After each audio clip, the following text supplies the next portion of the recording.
Bonjour et bienvenue, voici notre tour d'horizon économique, géopolitique, sanitaire et boursier. Nous sommes le mardi 8 février pour comprendre comment tourne la planète finance. Planète qui tourne peut-être un peu moins vite que prévu.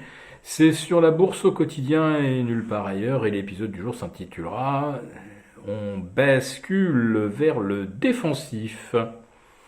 Oui, à quoi voit-on ça? Eh bien, d'abord, les indices sont vulnérables. Et on voit les opérateurs se diriger vers des valeurs de type un peu coffre-fort avec du rendement.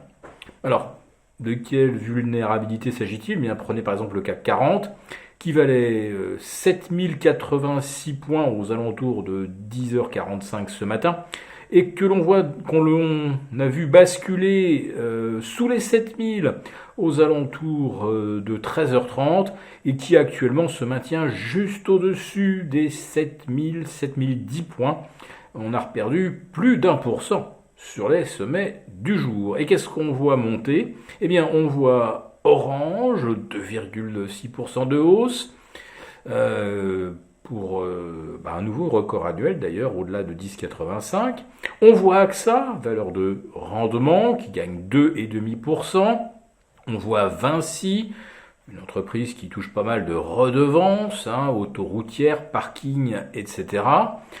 Et en face, les valeurs qui se font shooter, eh bien, ce sont des valeurs dites de croissance, avec des niveaux de valorisation très élevés. On prend par exemple Dassault Systèmes, qui perd plus de 3,5%, Worldline, moins 3%, Eurofins Scientifique, 88,50. Et puis alors une autre qui n'a rien à voir avec les valeurs de croissance, c'est Alstom. Et là, malheureusement, alerte rouge sur Alstom qui continue de plonger en deçà du support des 29. On ne voit plus d'ailleurs aucun support se dessiner sur le titre.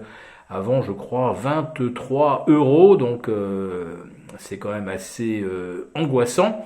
Et surtout, Alstom, aujourd'hui, voit sa capitalisation chuter sous les 10 milliards d'euros, ce qui est quasiment synonyme d'éviction quasi automatique du CAC 40, parce qu'en dessous de 10 milliards, il y a quand même pas mal de candidats qui valent un peu plus au sein du SBF 120, donc le titre pourrait se faire tout simplement dégager lors du prochain remaniement, ce qui alimentera encore un flux vendeur technique. Mais pour l'instant, ce qui continue de plomber Alstom naturellement, c'est le risque récurrent d'augmentation de capital. Voilà. Alors, quand on a un comportement risk-off sur les actions, généralement, on va se réfugier sur l'obligataire. Et là, on s'aperçoit que c'est pas du tout le cas. On a des taux qui continuent de se tendre. Je suis en train de regarder le tableau en même temps que je vous fais ce commentaire. On vient d'atteindre un nouveau record annuel sur nos OAT à 0,71. Oui, vous entendez bien, 0,71. On était encore en territoire négatif début décembre. Autrement dit, on a l'air de pricer carrément 3 hausses de taux de la BCE. Les Bunds allemands sont à 0,25. C'est également un nouveau record annuel.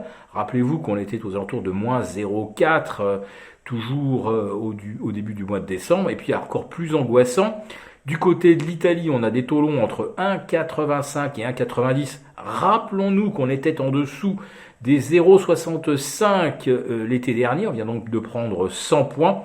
Et que dire de la Grèce avec le 10 ans qui atteint ou dépasse les 2,60%. Là, ce sont 60 points qui ont été pris en l'espace d'une semaine et c'est pratiquement plus de 100 points depuis le début de l'année. Alors je reviens quelques instants sur nos OAT pour vous situer un petit peu le phénomène d'accélération.